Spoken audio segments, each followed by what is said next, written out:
Football is full of stars who embrace luxury today. Designer clothes, commercials, villas, million-dollar cars. Many earn more from sponsorships and advertisements than from football itself. And then there are the others, fewer and fewer, who don't care about any of that, who want to write history with what they do on the pitch, and who give everything for victory. The kind of players who'd put their head where others wouldn't even dare put a foot. The hero of today's video was exactly this type. The gladiator, the wall, the shark, the captain of all captains. The man who blocked a Roberto Carlos rocket with his face and who got up again after 36 injuries. Carlos Puyol was more than a defender. He was one of the bravest and most humble men the sport has ever seen.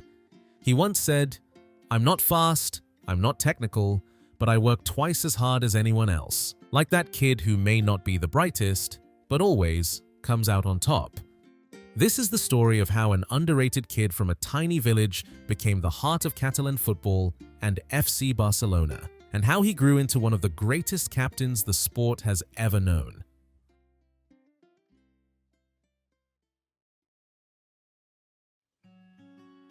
Carles Puyol was born on April 13, 1978, and grew up in La Pobla de Segur, a small mountain village in Catalonia where, apart from dusty roads and the local football team, there was almost nothing.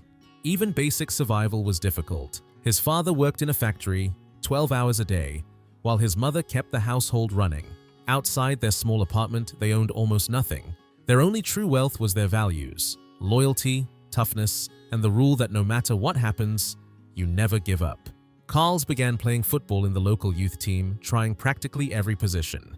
First, he experimented as a goalkeeper, then he became a winger, then a striker, and finally a defender. He was good everywhere, but exceptional nowhere, so coaches never really knew where to put him.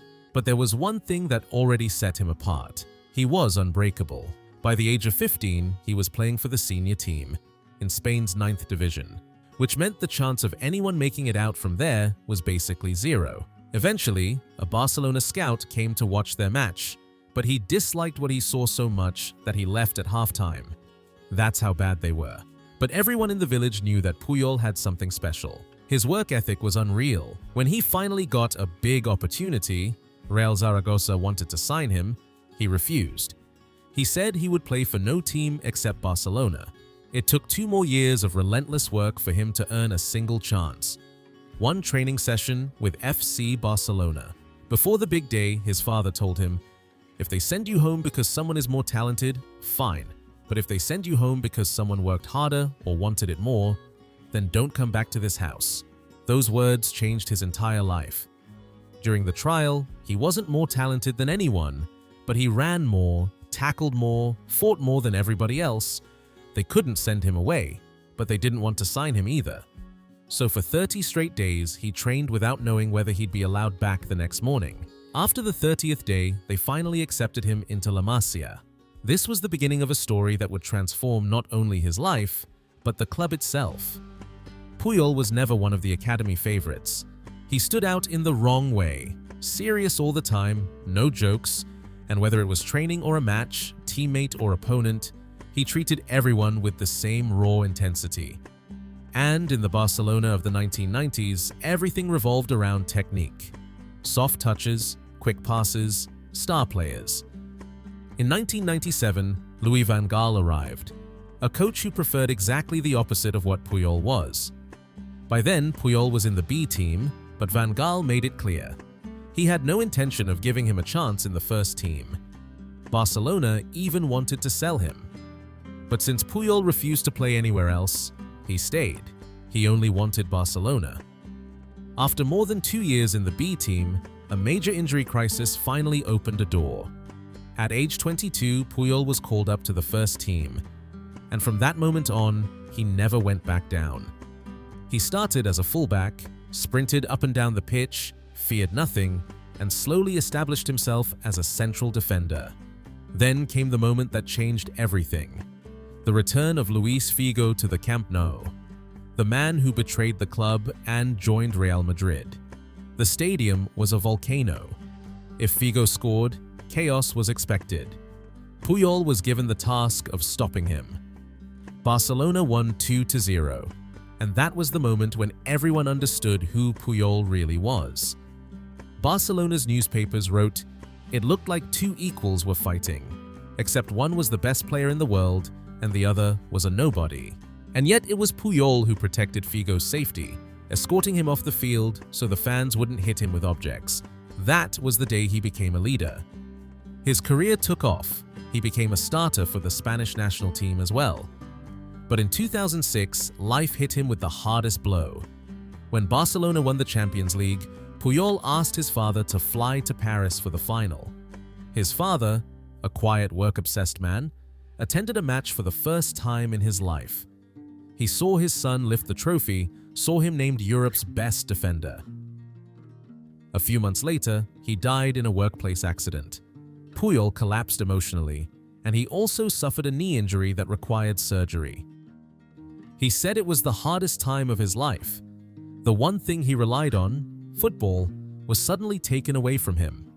70 days after surgery, he cut off his own cast and returned to training despite the doctors forbidding it. Every step hurt, but not being on the pitch hurt more. He leaned on his father's old words and built a career that even he never dreamed of. In 2008, Pep Guardiola arrived, bringing Gerard Piqué with him. Despite being completely different personalities, they formed a perfect pairing. One of the best examples, when fans threw a lighter at Piqué and he wanted to show it to the referee, Puyol grabbed it, threw it away and told him, "Keep playing." Together, they formed one of the best defensive duos in football. Barcelona became the best team in the world, and Puyol had unbelievable years. 2008, European champion with Spain. 2009, won every single trophy with Barcelona in one season. Only Bayern Munich later matched this, under Hansi Flick, now Barca's coach. 2010, World Cup winner. He basically completed football in 3 years. And then came the goodbye, 44 trophies, 36 injuries, 4 knee surgeries. In 2014, he realized he could no longer give what he once promised his father, always the maximum. He didn't wait for his contract to expire. He didn't wait for a farewell match. He simply terminated his contract, stood before the press and said, "If I can't give 100%, I don't belong here." And he left. Carles Puyol wasn't the fastest. He wasn't the most technical, he wasn't the most talented, but he had something today's football rarely sees: courage, integrity, loyalty, and a heart that beat only for Barcelona. And maybe that's the beauty of his story. Carles Puyol proved that it's not talent that makes you a legend, but what you are willing to do to become one. And there's one moment that captures who he truly was. In 2011, when Barcelona won another Champions League, the moment came for Puyol to lift the trophy. But instead, he walked to Eric Abidal, who had just beaten cancer, took off the captain's armband, put it on Abidal's arm, and said, "You lift it, you deserve it.